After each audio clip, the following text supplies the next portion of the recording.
इस वीडियो को बनाते टाइम मैं एक मिक्स्ड इमोशन के अंदर बैठा हूँ और मुझे पता है कि मैं ये वीडियो बनाने के बाद में रिग्रेट करूंगा, क्योंकि जब मैं इस वीडियो की रिसर्च कर रहा था ना, मुझे कुछ ऐसे प्यारे दोगले लोग मिले ना जो इस पूरे सिनेरियो को सही बता रहे हैं। कह रहे हैं कि भैया जो भी हो रहा है अरावली के अंदर एकदम सही हो रहा है, अपनी सरकार के ऊपर भरोसा रखो। भरोसा जिन्होंने तुम पे दिखा रखा, शर्म तो आज उनको आ रही होगी। पर पहले ये सारी चीजें हटा के ना मेन मुद्दे के ऊपर चलते हैं। इन क्रिएटर्स के बारे में, मीडिया के बारे में एंड के अंदर बात करेंगे, पर पहले ये मुद्दा समझते हैं कि एक्चुअल में अरावली के अंदर हो क्या रहा है। और जिन लोगों को कोई भी आइडिया नहीं है कि भैया ये मास्क वाला बंदा मुंह बना के क्यों बैठा हूं, उनको बेसिक नॉलेज दे देता हूं शॉर्ट के अंदर। गुजरात, राजस्थान, हरियाणा और दिल्ली के अंदर फैली हुई एक पहाड़ की रेंज है जिसको हम लोग अरावली हिल बोलते हैं। अभी ये जो अरावली है ना, ये नॉर्थ इंडिया के लिए जरूरी बहुत है, क्योंकि राजस्थान के अंदर जितनी भी डस्ट है ना, ये पहाड़ियां उसको नॉर्थ इंडिया के अंदर आने नहीं देती और इनकी वजह से प्रॉपरली नॉर्थ इंडिया के अंदर रेन भी होती रहती है। अभी हो क्या रहा है कि सुप्रीम कोर्ट की ना अरावली हिल्स को डिफाइन करने के लिए ना एक नई स्टेटमेंट आई है, जिसको लोगों ने थोड़ा सा मिस इंटरप्रेट कर लिया। हाँ, लोगों ने जो स्टेटमेंट के बारे में सोच रखा है, एक्चुअल में वो स्टेटमेंट नहीं है और मैं उस स्टेटमेंट को एक्चुअल में करेक्ट करना भी नहीं चाहता था, क्योंकि मे भी लोगों की आउटरीच कम हो जाए उससे। बट स्टिल क्योंकि मेरा एक काम है तो इसको भी कर देते हैं। सुप्रीम कोर्ट की एक जजमेंट आई है और ये जजमेंट किस में आई है? एक केस में आई है जो 1995 से चलता आ रहा है। एक ऐसा केस जो 1995 से चलता आ रहा है एनवायरमेंट को प्रोटेक्ट करने के लिए। उसके अंदर सुप्रीम कोर्ट ने अरावलीज को डिफाइन करने के लिए एक अलग से डेफिनेशन दी है और एक्चुअल में ये डेफिनेशन सुप्रीम कोर्ट ने नहीं दी है, एनवायरमेंट मिनिस्टर की तरफ से सुप्रीम कोर्ट को अरावली की पहाड़ियों को डिफाइन करने के लिए एक स्टेटमेंट रिकमेंड करी गई थी और सुप्रीम कोर्ट ने बोला कि हाँ भाई ठीक है, यही रख लेते हैं। अभी वो डेफिनेशन क्या है, सबसे पहले वो समझते हैं। डेफिनेशन ये है कि भैया जो भी पहाड़ियां 100 मीटर से ऊपर होंगी ना, सिर्फ और सिर्फ उन्हीं को अरावली कंसीडर किया जाएगा। और अगर 200 मीटर की पहाड़ियों के बीच में सिर्फ 500 मीटर का गैप है ना, तो जो बीच में 500 मीटर का एरिया होगा ना, उसको भी अरावली कंसीडर किया जाएगा। अभी ये क्लियर डेफिनेशन अभी की डेट में क्यों दी जा रही है? क्योंकि सरकार का इसके अंदर कहना है कि भैया आज तक हम लोगों ने कभी भी अरावलीज क्या होती है एक्चुअल में उसकी क्लियर डेफिनेशन बनाई ही नहीं है। अरावली मोस्टली 4 स्टेट्स के अंदर है, हरियाणा के अंदर है, राजस्थान के अंदर है, गुजरात में और दिल्ली के अंदर है। और सभी स्टेट्स ने अपनी अपनी डेफिनेशन बना रखी थी कि भैया हम लोग ऐसे पहाड़ को अरावली बोलेंगे, हम लोग वैसे पहाड़ को अरावली बोलेंगे। सुप्रीम कोर्ट ने बोला कि भैया सबकी सेम जजमेंट बना दो जिससे माइनिंग को कंट्रोल किया जा सके और यही इसका एजेंडा भी था। एंड ये एजेंडा पूरा होता हुआ दिख भी रहा है, क्योंकि अगर आप लोग सिर्फ और सिर्फ 100 मीटर से ऊपर की पहाड़ियों को अरावली बोलोगे तो 90% जो पहाड़ है वो अरावली के अंदर कंसीडर ही नहीं होंगे, जिससे आप लोग उसके अंदर खुले में माइनिंग कर पाओगे और इलीगल माइनिंग रुक जाएगी। क्योंकि अभी जहाँ पे इलीगल माइनिंग हो रही है उसको आप लोग माइनिंग करने के लिए लीगल कर दोगे। एंड जो भी क्रिएटर सरकार का पैसा लेके सोशल मीडिया के ऊपर आगे बोल रहे कि नहीं तू तो गलत समझ रहा है, तेरे को समझ नहीं आया एक्चुअल में स्टेटमेंट क्या है। एक काम करते हैं, आप लोग मेरे चैनल के ऊपर आ जाओ, 2 3 4 5 झुंड बना के आ जाओ, मुझे चलेगा। एक ओपन लाइव डिबेट करते हैं फैक्चुअल डेटा के ऊपर, उसके बाद देखते हैं कि आपके दिए हुए पैसे सच बोल रहे हैं या फिर मेरी जुबान। पर ठीक है, आपके फैक्ट्स को मैं एंड के अंदर डिनाई करूंगा, पर पहले दोबारा इसके ऊपर आते हैं। काफी क्रिएटर्स ये वीडियोस के अंदर बोलते दिख जाएंगे कि भैया आज से पहले कभी भी अरावलीज को डिफाइन ही नहीं किया गया। एंड ये स्टेटमेंट भी अपने आप के अंदर एक झूठ है, क्योंकि 2002 के अकॉर्डिंग अरावली के अंदर माइनिंग करना बैन कर दिया था। और अरावली कौन सी थी? एक चेन ऑफ माउंटेन्स जो गुजरात से लेके दिल्ली तक स्प्रेडेड है। अभी वो पहाड़ कैसे स्प्रेड हो रहे हैं, किस रो में जा रहे हैं, इसको थोड़ा सा और एक्सप्लेन करने के लिए इन्होंने क्या किया, इन्होंने बोला कि भैया थोड़ी सी क्लियर डेफिनेशन दे दो। 2006 के अंदर राजस्थान ने अपनी खुद की डेफिनेशन बना ली कि भैया जो भी पहाड़ 100 मीटर से ऊपर होंगे उसको अरावली मान लेंगे, बाकियों को नहीं मानेंगे। और गुजरात के अंदर, दिल्ली के अंदर, हरियाणा के अंदर इधर कोई क्लियर डेफिनेशन अभी तक नहीं आई थी। देन 2010 के अंदर फॉरेस्ट सर्वे ऑफ इंडिया ने डिफाइन किया कि भैया जो भी पहाड़ 3 डिग्री या फिर उससे ज्यादा के स्लोप के अंदर है वो अरावली है। बस हम लोग स्लोप देखेंगे, कोई भी जमीन से ऊपर चीज उठी हुई है 3 डिग्री या उससे ज्यादा टिल्टेड है तो भैया वो अरावली है। देन 2024 के अंदर इसको एक अलग से डेफिनेशन दी गई और अलग से डेफिनेशन पता है क्या दी गई? कोई भी पहाड़ जिसकी हाइट 30 मीटर या फिर उससे ज्यादा है, प्लस में एक और कंडीशन है कि भैया वो जो पहाड़ है वो 4.75 डिग्री स्लोप्ड होना चाहिए। अगर ये दोनों कंडीशन फुलफिल हो रही है तो उसका मतलब वो अरावली है, अगर नहीं हो रही है तो भैया वो अरावली है ही नहीं, जिसका मतलब आप लोग वहां पे जाके माइनिंग कर सकते हो। ये एक हाफ इन्फॉर्मेशन है, इसको हम लोग थोड़ी सी देर के अंदर पूरा करते हैं। बट अगर हम लोग वो वाली स्टेटमेंट भी मान लेते तब भी 40% ऐसे पहाड़ थे जिनको अरावली कंसीडर किया जा रहा था। बट अभी एक नई कंडीशन आई है कि भैया 30 मीटर को छोड़ देते हैं, 100 मीटर या फिर उससे ऊपर वाली जो पहाड़ी है ना, सिर्फ और सिर्फ वही अरावली। और ये स्टेटमेंट क्यों लाई गई है? क्योंकि पहाड़ों को बचाया जा सके, अरावली के पहाड़ सेव कर सके। और एक्चुअल में इससे ये होगा भी, क्योंकि जो कटेंगे वो अरावली होगा ही नहीं, क्योंकि हमने नाम ही बदल दिया। सेम वही बात होगी, आपके ना 10 बच्चे, 5 बच्चे ऐसे जिनकी एज 20 साल से ऊपर और 5 बच्चे ऐसे जिनकी एज 20 साल से नीचे। हमने आपको बोला कि भैया हम लोग आपके सारे बच्चों को फ्री खाना देंगे। आपने बोला ठीक है भैया 10 बच्चे, 10 के 10 बच्चों को फ्री खाना मिलेगा। फिर हमने बोला कि भैया हम बच्चा उसी को कंसीडर करेंगे जिसकी एज 20 साल से ज्यादा है। जो 20 साल से कम है वो इंसान थोड़ी है, वो रोटी थोड़ी खाएगा। तो अभी हम लोग आपके 5 बच्चों को खाना फ्री में दे रहे और बोल रहे कि भैया आपका पूरा परिवार खा रहा है खाना। अगर ये वाली बात इलॉजिकल लगी तो ये पहाड़ों वाली बात भी सेम ही इलॉजिकल है। बट फिर हमारे एनवायरमेंट मिनिस्टर आगे बोलते हैं कि भैया हम लोग माइनिंग करने ही नहीं देंगे। ये पूरा का पूरा जो तामझाम किया गया है सिर्फ और सिर्फ अरावली को बचाने के लिए किया गया। और जो पहाड़ियां अरावली के अंदर कंसीडर नहीं भी होंगी, हम लोग उसके अंदर माइनिंग अलाउड नहीं कर रहे हैं। दिल्ली में माइनिंग नहीं होने वाली है एंड ये बात भी फैक्चुअल है। उनको आज की डेट में भी ग्रीन जोन डिक्लेयर कर रखे और वहां पे माइनिंग इलीगल कर रखी है। बट प्रॉब्लमेटिक ये चीज नहीं है कि भैया वो ग्रीन जोन है या फिर रेड जोन है। प्रॉब्लमेटिक ये चीज है कि भैया कल को वहां पे माइनिंग लीगल हो सकती है। अगर ये रूल हटने से पहले सरकार चाहती कि भैया एक काम करो, जो पहाड़ी एरिया है ना इसके ऊपर माइनिंग कर दो, तो सरकार ये डिसीजन दे ही नहीं पाती, क्योंकि सरकार के पास ये अथॉरिटी ही नहीं है। सरकार के पास ये पावर नहीं है कि वो पहाड़ों को खुदवा सके। इससे क्या होगा कि भैया जो भी 100 मीटर से नीचे की पहाड़ी है ना, उसको खुदवाने की पावर सरकार के पास आ गई है। अभी कौन सा एरिया प्रोटेक्शन के अंदर आ रहा है, कौन सा फॉरेस्ट में आ रहा है, कौन सा ग्रीन जोन में आ रहा है, ये सारी चीजें डिक्लेयर करने की पावर गवर्नमेंट के पास है। और इस जजमेंट के बाद सारी की सारी जो पावर है वो गवर्नमेंट के पास ट्रांसफर हो जाती है। एंड मैं मान लेता हूं कि भैया आज की डेट में माइनिंग शुरू नहीं होगी, क्योंकि सोशल मीडिया के ऊपर बहुत आउटरीच है। पर कल क्या होगा, परसों क्या होगा, उसके बाद क्या होगा, हम रोज सुबह उठ के एक एक पहाड़ी गिनते थोड़ी बैठेंगे। और अगर आप लोगों को एक्चुअल में अरावली को प्रोटेक्ट करना ही था, तो ऐसी डेफिनेशन दो ना जिसमें सारी अरावली प्रोटेक्ट हो जाए। आपने दे दिया कि भैया 100 मीटर से ऊपर की अरावली है, उससे नीचे की अरावली नहीं है, पर हम लोग उसको ग्रीन जोन डाल देंगे, फॉरेस्ट जोन डाल देंगे, उसको अरावली के अंदर ही डाल दो। ये ग्रीन फॉरेस्ट ऐसे जोन बनाने की जरूरत ही नहीं पड़ेगी। डेफिनेशन लाओ कि भैया 10 मीटर या उससे ऊपर वाली सारी पहाड़ियां अरावली है। अब कोई खोद के दिखाए कोई भी अरावली को। इतना इलॉजिकल आर्ग्यूमेंट है ना कि भैया हम लोग प्रोटेक्ट करने के लिए लिमिट को बढ़ा रहे हैं, घटा नहीं रहे हैं, बढ़ा रहे हैं। आप लोग लिमिट बढ़ा नहीं रहे हो, आप लोग जनता का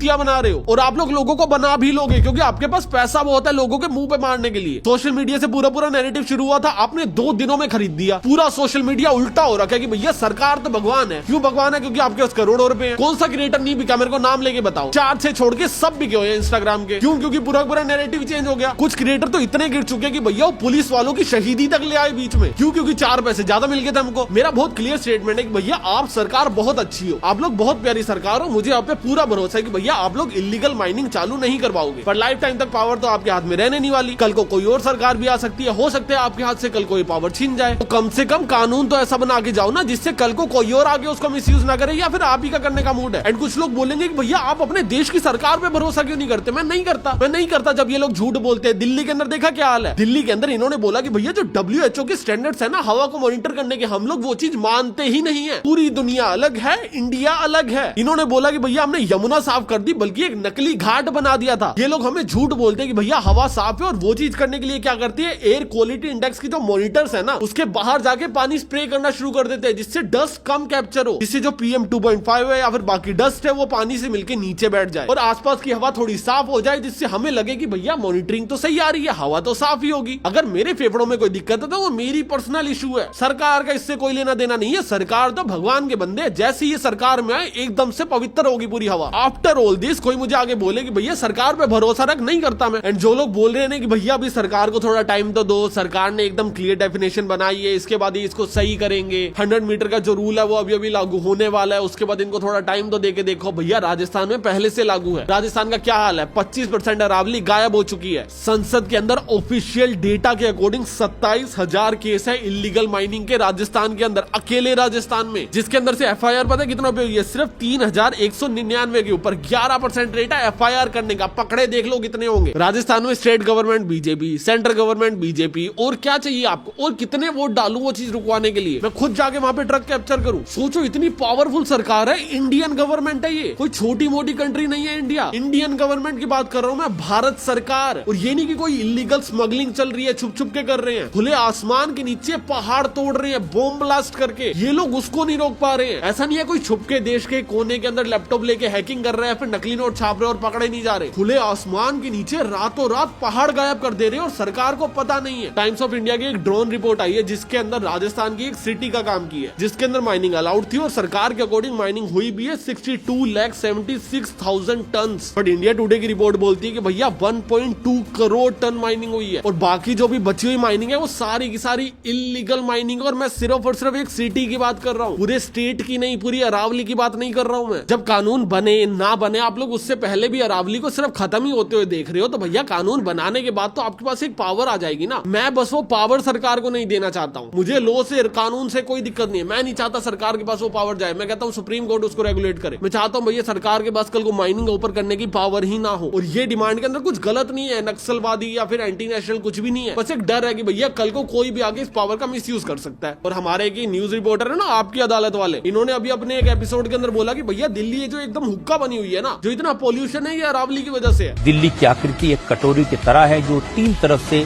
अरावली की पहाड़ियों से घिरी है, इसीलिए प्रदूषित हवा दिल्ली में कैद हो जाती है। एंड मैं ना फैक्चुअल डेटा से डिनाई नहीं कर पाऊंगा चाहे कुछ भी हो जाए। एक्चुअल में अरावली की वजह से दिल्ली हुक्का बनी हुई है, क्योंकि जब अरावली हट जाएगी तो दिल्ली हुक्का भी बनी रहेगी, साथ साथ में डस्ट स्टॉर्म भी आ जाएंगे, साथ साथ में पानी की कमी भी हो जाएगी। तो अभी जो सिर्फ एयर पोल्यूशन है वो अरावली की ही गलती है, क्योंकि बाद में पानी की भी कमी होगी अगर अरावली हट गई और रेत भी बढ़ जाएगी। अभी आगे बढ़ने से पहले ना तुम लोग मेरी एक चीज समझो कि मैं ना कभी भी किसी भी क्रिएटर का ना पब्लिकली नाम लेना नहीं चाहता हूँ। और मैं पब्लिकली नाम इसलिए नहीं लेना चाहता हूँ क्योंकि ये प्रफुल्ल जैसे जो लोग है ना, मैं इनसे इवेंट्स में मिलता हूँ, मैं मिला हूँ इस बंदे से 1-2 इवेंट्स के अंदर, और मैं बहुत सोच था कि भैया ऐसे पब्लिकली किसी को कॉल आउट करना, उसको बताना कि भैया ये तो गलत चीज कर रहा है, जिससे लोगों का भला हो सके। क्योंकि अभी की डेट में एक्चुअल में काफी लोग ग्राउंड के ऊपर काम कर रहे हैं, काफी लोग ऐसे हैं जो इन्वायरमेंट को प्रोटेक्ट करने के लिए धरने दे रहे हैं, झंडे लेके निकले हुए हैं। मैं उनके एफर्ट्स के ऊपर किसी भी आदमी को पानी डालते ही नहीं देख सकता ना। तो ऐसे लोगों को कॉल आउट करना मेरे लिए एक बहुत नेगेटिव फैक्टर है। एक तो कॉल आउट करते टाइम मैं लाखों रुपए की डील को लात मारता हूँ। जो एजेंसी मेरे पास डील लेके आई थी और बाकी एजेंसीज भी जो इस वीडियो को देखेगी, वो लोग कल को मुझे पेड पार्टनरशिप ऑफर करनी बंद कर देंगे। उनको लगेगा भैया इसको बोलेंगे तो भैया कल को पब्लिक ना कर दे। और तीसरा, जब मैं ऐसे क्रिएटर से किसी भी इवेंट के अंदर मिलूंगा तो मुझे लग रहा था यार मुझे कितनी शर्म आएगी ना, क्योंकि मैंने इनके ऊपर वीडियो बना रखी है। But then lately I realise कि भाई शर्म मुझे थोड़ी आएगी, इनको आएगी। गलत काम मैं थोड़ी करके बैठा हूँ, गलत काम तो ये लोग करके बैठे हैं ना। एंड ऑनेस्टली स्पीकिंग कि भैया मेरे पास पेड पार्टनरशिप आई, मैंने उसको रिजेक्ट कर लिया and I really don't care कि भैया कौन क्या कर रहा है। और हाँ, प्रफुल्ल के अलावा ये सारे क्रिएटर्स ने वीडियो बनाई है, पर मैं प्रफुल्ल को क्यों टारगेट कर रहा हूँ? मेरी क्या कोई उससे पर्सनल दुश्मनी है? And the answer is no. The problem is कि भैया इस बंदे ने सबसे घटिया वीडियो बनाई है और सबसे ज्यादा नंबर ऑफ व्यूज लिए। ये पूरा का पूरा जो भी ऑफलाइन प्रोटेस्ट चल रहा है, ये सिर्फ और सिर्फ सोशल मीडिया पावर की वजह से ही चल रहा है। सोशल मीडिया से लोगों को पता चला कि भैया अरावली कट रही है, कट सकती है, या फिर जो भी जजमेंट आई है, या फिर सो ऑन थिंग, उसकी वजह से लोग एक जगह इकट्ठे हुए और पावर उठा रहे हैं, अपनी बात उठा रहे हैं। सोशल मीडिया पे तुम ये नैरेटिव बना दोगे कि भैया जो भी हो रहा है सही हो रहा है, तो ये सारी आवाजें दब जाएंगी। लोगों को लगेगा यार हमें किसी ने मिसलीड कर दिया और उसके बाद हम लोग सड़क पे आ गए, कितनी गलत चीज हुई है हमारे साथ। एंड पीआर कैंपेन सारे करते हैं भाई, बस जितना घटिया इस आदमी ने किया ना उतना ज्यादा घटिया नहीं करते हैं। लाइव इस बंदे की वीडियो के ऊपर अभी रिएक्ट करता हूँ। प्रफुल्ल ने मुझे इंस्टाग्राम स्टोरी के ऊपर रिप्लाई दिया और उसका कहना है कि मैं उसको बिलो द बेल्ट हिट कर रहा हूँ, मेरी बातों में कोई फैक्ट्स नहीं है और मैं बातें तोड़ मरोड़ के दिखा रहा हूँ। मैंने फैक्ट्स लगा के एक वीडियो डाला था, उसके बाद कुछ लोग मेरे को डिमीन कर रहे हैं, बिलो द बेल्ट हिट कर रहे हैं। प्रफुल्ल का कहना है कि उसने एक 3 मिनट की वीडियो बनाई थी जिसके अंदर कोई भी फैक्चुअल एरर हो ही नहीं सकते, और अगर है तो उसको दिखाया जाए। मुझे डिमीन करने के लिए वीडियो बनाया तो उसमें मेरा पार्ट तो 1 मिनट का रखेगा, अपना 2 मिनट का रखेगा, मेरे 1 मिनट का वो वही पार्ट रखेगा काट काट के, जिससे उसे अपना पॉइंट ऑफ व्यू प्रूव करना हो। मेरे को फैक्चुअली गलत प्रूफ करने के लिए उसे मेरी पूरी वीडियो दिखानी पड़ेगी, वो दिखाएगा तो फैक्चुअली गलत प्रूफ कर ही नहीं पाएगा। और वीडियो को काट के ना दिखाया जाए, 3 मिनट की पूरी वीडियो को दिखाया जाए। तो चलो एक काम करते हैं, 3 मिनट की पूरी वीडियो को दिखाते हैं और उसके अंदर फैक्चुअल एरर दिखाते हैं। एंड क्योंकि मैं आपकी इतनी बात रख रहा हूँ, 3 मिनट की वीडियो शॉर्ट्स में कवर कर रहा हूँ, तो छोटा सा काम आप भी कर देना जनाब। जब अगला रिप्लाई दो ना तो ये बता देना कि ये जो वीडियो बनाई थी इसके लिए पैसे मिले थे या फिर नहीं मिले थे, बस हाँ या ना कर देना। और अगर मिले थे और किसी ने दिए थे तो क्यों दिए थे? क्या आपकी बाकी वीडियोस के लिए भी दिए जाते या फिर स्पेसिफिकली इसी वीडियो के लिए दिए गए? और अगर दिए गए थे तो क्यों दिए गए थे, एक बार थोड़ा सा क्लियर कर देना जनाब। अभी आपकी पूरी वीडियो को फैक्ट वाइज देख लेते हैं। हाफ नॉलेज होना नॉलेज ना होने से ज्यादा डेंजरस होता है। अरावली के केस ने यह प्रूव कर दिया है। इतनी आवाजें उठी कि अरावलीज खत्म हो जाएंगी, माउंटेन्स खत्म हो जाएंगे, पोल्यूशन बढ़ जाएगा, ग्राउंड वाटर खत्म हो जाएगा, और रियलिटी क्या सामने आई? सुप्रीम कोर्ट ये इसलिए कर रहा था जैसे कि अरावलीज को बचाया जा सके। स्टैट से बताता हूं, पैरों के नीचे से जमीन खिसक जाएगी। 1975 से लेकर 2019 तक 8% ऑफ अरावलीज ऑलरेडी खत्म हो चुके थे बिकॉज ऑफ इलीगल माइनिंग।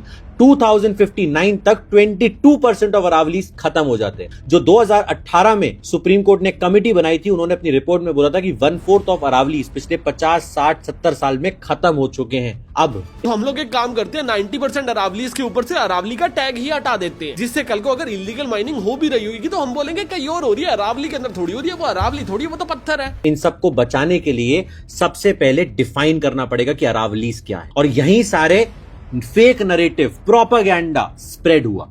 बात ये समझिएगा, उन्होंने बोला कि पहले तो जो राजस्थान की 2002 की जो स्टडी थी स्टेट गवर्नमेंट की, और वो जो 2006 में इंप्लीमेंट हुई कि 100 मीटर से ऊपर वाली अरावली हिल्स है। इसका मतलब सबसे पहले इसके ऊपर बात करते हैं कि भैया राजस्थान की 2002 की एक स्टडी को इंप्लीमेंट कर दिया गया। 2006 से अरावली की जो डेफिनेशन राजस्थान के अंदर थी वो ये थी कि भैया 100 मीटर से ऊपर वाली पहाड़ी को अरावली गिना जाएगा, और उससे नीचे वाली जितनी भी पहाड़ी है वो पत्थर है, वो पहाड़ नहीं। तो अभी राजस्थान का मॉडल उठा के पूरे नॉर्थ के अंदर इंप्लीमेंट किया जा रहा है। इसका मतलब यही होगा कि भैया राजस्थान का जो भी मॉडल इंप्लीमेंट किया गया था वो एक सक्सेसर होगा। बट अगर तुम लोग डेटा देखोगे तो 2018 तक राजस्थान के अंदर 247 स्क्वायर किलोमीटर तक अरावली खत्म कर दी थी। और यही नंबर हरियाणा के अंदर 3.3 स्क्वायर किलोमीटर था और गुजरात के अंदर ये नंबर 27 किलोमीटर था। अगर आप लोग एक डेफिनेशन लेने बैठे हो तो आप लोगों ने वर्स्ट स्टेट की उठाई भैया, जो अरावली के पहाड़ बचाने में एकदम वर्स्ट परफॉर्म कर रही है, उसकी डेफिनेशन को उठाते और नॉर्थ इंडिया के अंदर लागू कर देते हो। उसके पीछे सेंस क्या था, ये मेरा सवाल है। और एक्चुअल में अगर अरावली को प्रोटेक्ट करना ही एजेंडा था तो जो 100 मीटर की डेफिनेशन है उसको 100 पे क्यों लाया गया, उसको 10, 15, 50 पे क्यों लेके गए। और जो लोग ये बोलने वाले ना कि भैया 100 मीटर होता है ना, उससे ऊपर की जितनी भी पहाड़ियां होती है उसके अंदर ज्यादा खनन मिलते हैं, ज्यादा मिनरल मिलते हैं, वो ज्यादा प्रॉफिटेबल होते हैं और नीचे वाले कम प्रॉफिटेबल होते हैं। वैसे तो इसको सपोर्ट करने के लिए मुझे कोई आर्टिकल मिला नहीं, पर फिर भी एक बार को मान लेते हैं कि भैया वो ज्यादा प्रॉफिटेबल होता होगा और नीचे वाला कम होता होगा। पर नीचे वाला भी प्रॉफिटेबल होता है। आपने 10, 15, 20 मीटर को नहीं छोड़ा, आपने नीचे वाले 100 मीटर्स को माइनिंग करने के लिए अलाउड कर दिया। ये नहीं है बाकी सबको हटा दिया जाएगा और माइनिंग के लिए ओपन कर दिया जाएगा, बाकी भी इक्वली प्रोटेक्टेड है। यहाँ पे थोड़ा सा फैक्ट चेक करना चाहूंगा जनाब, क्योंकि वो इक्वली प्रोटेक्टेड तो नहीं है। समझो कि सुप्रीम कोर्ट की नवंबर की जजमेंट से पहले अरावलीज को 3 तरह से प्रोटेक्शन मिली हुई थी। पहली प्रोटेक्शन थी ना नोटिफिकेशन पावर, जिसके अंदर एनवायरमेंट प्रोटेक्शन 1986 के अंदर वहाँ पे रूल बनाया गया था कि भैया आप लोग वहाँ पे पेड़ नहीं काट सकते हो, ना ही आप लोग वहाँ पे माइनिंग कर सकते हो और ना ही वहाँ पे कोई भी इंफ्रास्ट्रक्चर बिल्ड कर सकते हो। और अगर आपको ऐसी कोई भी चीज करनी है तो आपको सेंटर गवर्नमेंट से पहले परमिशन लेनी पड़ेगी, उसके बाद कर पाओगे। सेकंड जो प्रोटेक्शन दी गई थी अरावलीज को वो थी सुप्रीम कोर्ट प्रोटेक्शन, जिसके अंदर 2002 के अंदर अरावलीज के अंदर काफी ज्यादा इलीगल माइनिंग चल रही थी और सुप्रीम कोर्ट ने एक जजमेंट पास करी थी, जिसके अंदर उन्होंने बोला था कि भैया अगर आप लोगों को राजस्थान और हरियाणा के अंदर माइनिंग करनी ही है तो आपको पहले सेंटर से पूछना पड़ेगा, स्टेट बीच में नहीं बोल सकती। आप लोग जाके सेंटर से परमिशन लेके आओ, उनसे लाइसेंस लेके आओ, उसके बाद आप लोग माइनिंग करना। और जब 2008 के अंदर सुप्रीम कोर्ट ने इसको रिव्यू किया तब भी इलीगल माइनिंग चल रही थी, तो सुप्रीम कोर्ट ने एक लॉ लाया कि भैया इसके ऊपर ब्लैंकेट बैन लगा दिया जाएगा। दैट मींस अगर आपके पास लाइसेंस है आप लोग तब भी माइनिंग नहीं कर सकते, गवर्नमेंट नए लाइसेंस इश्यू नहीं कर सकती माइनिंग के लिए और किसी भी कंडीशन के अंदर माइनिंग नहीं होगी। और तीसरी प्रोटेक्शन थी फॉरेस्ट प्रोटेक्शन की, भैया जो भी एरिया फॉरेस्ट एरिया के अंदर आता है उसके ऊपर प्रोटेक्शन लगाई जाती है और उसको आप लोग माइनिंग करने के लिए, पेड़ काटने के लिए यूज नहीं कर सकते। पर किसी भी एरिया को फॉरेस्ट प्रोटेक्शन से हटाना स्टेट और सेंटर गवर्नमेंट के हाथ में होता है, अनटिल अनलेस सुप्रीम कोर्ट जान के उसके अंदर इंटरफेयर करना चाहे। अगर सुप्रीम कोर्ट उसके अंदर इंटरफेयर नहीं करना चाहती तो स्टेट और सेंटर मिलकर उस प्रोटेक्शन को हटा सकते हैं। अभी ये नई जजमेंट के बाद क्या हुआ, 5 तरह से प्रोटेक्शन मिली। सबसे पहले ब्लैंकेट बैन को एकदम से हटा दिया गया, सुप्रीम कोर्ट का बीच में से रोल ही हट गया। सुप्रीम कोर्ट ने बोला था कि भैया किसी भी तरह की माइनिंग इलीगल होगी, जो कि अभी नहीं है, क्योंकि अभी 100 मीटर का एक बेंचमार्क सेट कर दिया गया कि भैया उससे ऊपर पहाड़ है, उससे नीचे पत्थर है। सेकंड सेफ्टी है फॉरेस्ट प्रोटेक्शन, जैसे पहले दे रखी थी वैसे अभी दे रखी है, पर उसको सेंट्रल और स्टेट गवर्नमेंट मिलकर हटा सकती है। तीसरी प्रोटेक्शन थी द नोटिफिकेशन पावर, जिसके अंदर एनवायरमेंट प्रोटेक्शन एक्ट के अंदर उनको सेफ्टी दी गई थी। अभी एनवायरमेंट प्रोटेक्शन एक्ट के अंदर सेफ्टी उनको दी जाती है जो पहाड़ होते हैं, आपने इनको पहाड़ से ही हटा दिया, तो जो भी 100 मीटर से ऊपर है, हाँ डेफिनेटली आज भी उनको प्रोटेक्शन है, पर जो 100 मीटर से नीचे है उनके पास प्रोटेक्शन हट गई। और 2 और प्रोटेक्शन दी गई है, जिसको मैं थोड़ा सा आगे एक्सप्लेन करता हूँ क्योंकि उसके ऊपर हमारे प्रफुल्ल सर ने भी कुछ बोला है। तो पूरा सिस्टम के लिए सुप्रीम कोर्ट ने एक सिस्टम बनाया कि एक टेक्निकल टीम बैठेगी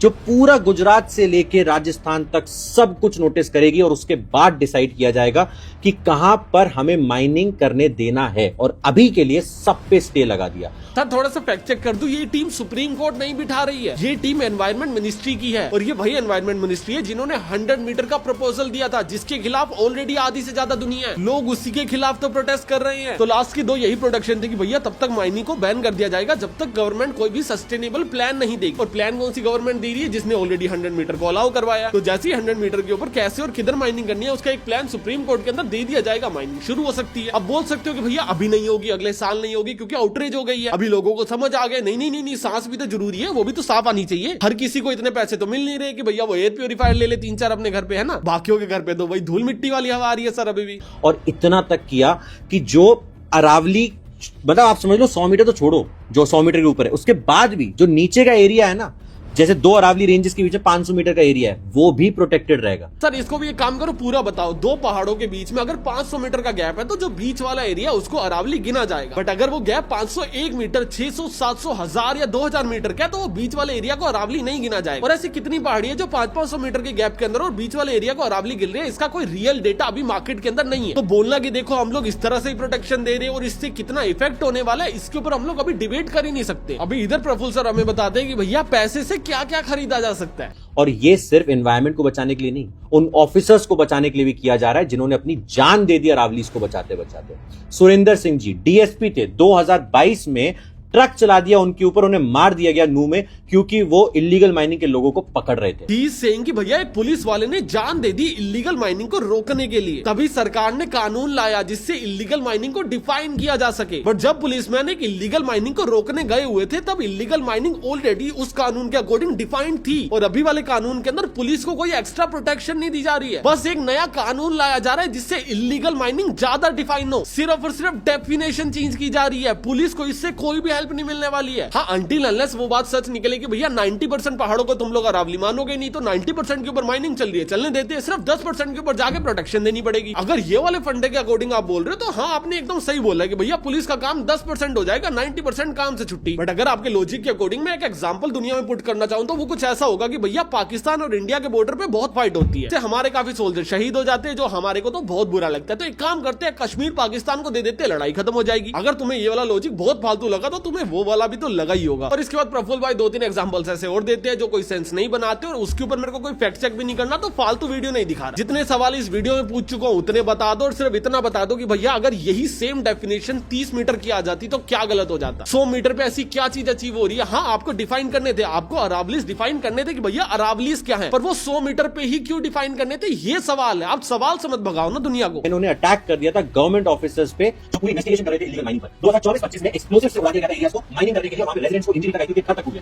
इन सबको चेंज करने के लिए, सारी चीजों को रोकने के लिए एक क्लियर डेफिनेशन बनाई जा रही थी, जैसे गुजरात से। नाउ ही इज सेइंग कि भैया सारी चीजों को रोकने के लिए क्लियर डेफिनेशन बनाई जा रही थी जिससे इनको रोका जा सके। अगर इनको रोकने के लिए डेफिनेशन बनाई जा रही है, दैट मींस आप लोग इन चीजों को अभी इलीगल डिक्लेयर कर रहे हो। बट आपके अकॉर्डिंग जो भी पहले हुआ वो ऑलरेडी इलीगल था, तो मतलब वो ऑलरेडी डिक्लेयर था। तो अभी आपने क्या किया, अभी आपने लिमिट्स को पुश कर दिया। जो पहले 30 मीटर थी वो अभी 100 मीटर हो गई, तो कल को अगर 30 मीटर, 40 मीटर, 50 मीटर टूटेगा तो वो इलीगल नहीं होगा, क्योंकि वो अरावली नहीं है। And that is the main problem, वो अरावली नहीं बचेगा। कल को आप आगे बोलोगे अरावली सेफ है, यस, क्योंकि अरावली है ही नहीं वो जो आप तोड़ रहे हो। आपने नाम बदल दिया। सेम वही एग्जांपल कि भैया 10 बच्चे हैं, 10 का नाम राहुल है। आपने क्या किया, 7 बच्चों को बोला आज से तेरा नाम श्याम है, और पब्लिकली जाके बोल रहे हो सारे राहुल सेफ है। अरे 7 बच्चों का नाम बदल दिया आपने, और आप ये नहीं कह रहे 10 बच्चे सेफ रहेंगे, आप कह रहे हो सारे के सारे राहुल सेफ रहेंगे। यही प्रॉब्लम है सबसे बड़ी, और सभी ने इसके ऊपर वीडियो बनाई है, मुझे उससे कोई ज्यादा दिक्कत नहीं है। पर आप ये पुलिस वाले का केस क्यों लेके आए बीच में, क्यों इमोशनल एंगल डाल रहे हो? भाई वो किसी का पति या बाप होगा, तेरी तो बस एक पेड पार्टनरशिप है। आफ्टर ऑल दिस मेरे पास इस चीज को टैकल करने के सिर्फ और सिर्फ 2 तरीके हैं। पहला कि भैया पैसे लो, चुपचाप बैठ जाओ एंड नथिंग हैपेंड। सेकंड कि भैया इस चीज के खिलाफ आओ, आप लोगों को बताओ कि भैया एक्चुअल में चल क्या रहा है, और उसके बाद चुपचाप हाथ में हाथ रख के बैठ जाओ। और मैं दोनों तरीके नहीं अपना रहा, मैं जा रहा हूँ तीसरे तरीके के ऊपर, वो है एंटी गवर्नमेंट। मेरा एक बहुत सिंपल सा फॉर्मूला है कि भैया मार्केट में पैसे बांटे जा रहे हैं, कौन बांट रहा है? सुप्रीम कोर्ट दे रही है, गवर्नमेंट दे रही है, या वो माइनर्स दे रही है? किसी का फायदा है तभी एक क्रिएटर को 5-5, 6-6 लाख रुपए मिल रहे हैं ना। किसका फायदा हो रहा है यहाँ पे? किसके फायदे के लिए सोशल मीडिया पे नैरेटिव बदला जा रहा है? कैसे 2 दिनों के अंदर अंदर 30-40 क्रिएटर ने अरावली के सपोर्ट में वीडियो बना दी। और अभी प्रॉब्लम पता क्या है, मैं भी ना बाय प्रोफेशन एक मार्केटर ही हूँ, मुझे सब समझ आती है कि भैया क्या चीज मार्केटिंग है। सारे के सारे कैंपेन्स आ जाते हैं, कोई कंपनी मुझे अप्रोच करे ना करे, मुझे पता होता है मार्केट में क्या चल रहा है। और अगर नैरेटिव चेंज करना है तो भैया हमें भी आता है, और अगर तुम लोग मेरे साथ हो ना तो इस नैरेटिव को चेंज करते हैं। I am gonna create a video for Instagram, क्योंकि वहां पे ज्यादा रीच आती है, क्योंकि शॉर्ट्स पे ज्यादा व्यूज आते हैं, जिसके अंदर मैं पब्लिक को अवेयर करूंगा कि भैया सारे के सारे क्रिएटर्स पेड मार्केटिंग कर रहे हैं। एक्चुअल में अरावलीज अभी भी खतरे में हो सकती है इसलिए क्योंकि कल को मेरे को गवर्नमेंट आके ये ना बोलते कि भैया ये एंटी नेशनल है। एंड आप लोगों को सोशल मीडिया क्रिएटर्स के बारे में नहीं सुनना चाहिए, और आपको खुद से स्टडी करनी चाहिए। एंड गवर्नमेंट ने इलीगल होने के बाद भी काफी सारी माइनिंग्स को नहीं रोक पाई और नाकामयाब रही है इसके अंदर। मैं इसकी एक शॉर्ट वीडियो बनाऊंगा और उसको मीम पेजेस के ऊपर प्रमोट करवाऊंगा। अभी उसको प्रमोट करवाने के पैसे कहां से आएंगे भैया? मैं लाखों रुपए ऑलरेडी ब्रांड डील से मना कर चुका हूं, फ्यूचर प्रमोशंस के लिए मैं ना बोल चुका हूं, तो मैं मेरी जेब से ज्यादा खर्चा नहीं कर सकता। ये वीडियो जितना पैसा जनरेट करेगी मैं सारा का सारा पैसा विद स्क्रीनशॉट 1 हफ्ते बाद डिस्क्रिप्शन के अंदर पिन करके लगा दूंगा। अभी ये वीडियो जनरेट करे 200 रुपए, ये वीडियो जनरेट करे 2 करोड़ रुपए, सारा का सारा पैसा सिंगल पैसा जाएगा अपनी प्रमोशन के अंदर, जिसका पूरा का पूरा एजेंडा ये होगा कि भैया अगेन सोशल मीडिया के नैरेटिव को बदल दिया जाए। एंड मैं मीम मार्केटिंग इसलिए यूज कर रहा हूं क्योंकि कॉस्ट ऑफ व्यूज काफी कम होती है उसके अंदर, जिससे हम लोग कम कॉस्ट के अंदर ज्यादा इस वीडियोस को फैला पाएंगे और नैरेटिव को फैला पाएंगे। और अगर तुम लोग भी इसके अंदर सपोर्ट करना चाहते हो तो तुम्हारे पास भी 2 तरीके हैं। पहला इस वीडियो के नीचे थैंक्स का ऑप्शन आ रहा होगा, उसके अंदर तुम लोग कितने भी पैसे मुझे भेज सकते हो। जितने ही पैसे तुम लोग मुझे इस वीडियो के ऊपर भेजोगे वो मेरे एडसेंस रेवेन्यू के अंदर रिफ्लेक्ट होंगे। एक हफ्ते बाद मैं उस पूरे रेवेन्यू का स्क्रीनशॉट लूंगा और तुम्हें दिखाऊंगा कि एक एक पैसा पीआर मार्केटिंग के अंदर स्पेंड हुआ है विद बिल। बट तुम में से काफी लोग ऐसे होंगे जिनके पास पैसा नहीं होगा, दिल भी लाइक कि भैया हम प्रमोट नहीं कर सकते, हम पे नहीं कर सकते, विच इज फाइन। तो आप लोग दूसरे क्रिएटर्स को टैग कर सकते हो कि भैया इसके ऊपर वीडियोस बनाओ, जो भी 4-5 बचे हुए क्रिएटर्स है उनको टैग करो। एंड ये वीडियो फ्री टू यूज है, इसकी क्लिप्स काटो, कहीं पे भी सर्कुलेट करो, आपको कोई कॉपीराइट नहीं आएगा। रीअपलोड मार दो, सोशल मीडिया पे काटो, कहीं मर्जी बेचाओ वीडियो, जीरो कॉपीराइट है इस वीडियो के ऊपर, बस इसको फैलाओ। एंड स्पेशली उस वीडियो को काट के फैलाओ कि भैया सोशल मीडिया के ऊपर एक प्रोपेगेंडा चल रहा है। एंड ये मेरा बेस्ट है जो मैं कर सकता हूँ, मैं तुम्हारे बेस्ट की वेट करूंगा। अगर तुम लोग पे करना चाहो, नीचे थैंक्स का बटन आ रहा होगा, उसके अंदर कोई भी अमाउंट सिलेक्ट करके आईफोन, एंड्रॉइड, पीसी, विंडो कहीं से भी जाके तुम लोग कर सकते हो। और अगर मैं तुम्हें इंस्टाग्राम स्क्रॉल करते हो किसी भी मीम पेज के ऊपर दिख जाऊं, दैट मींस हमारा ये कैंपेन काम कर रहा है। See you guys in the next video, तब तक के लिए बाय।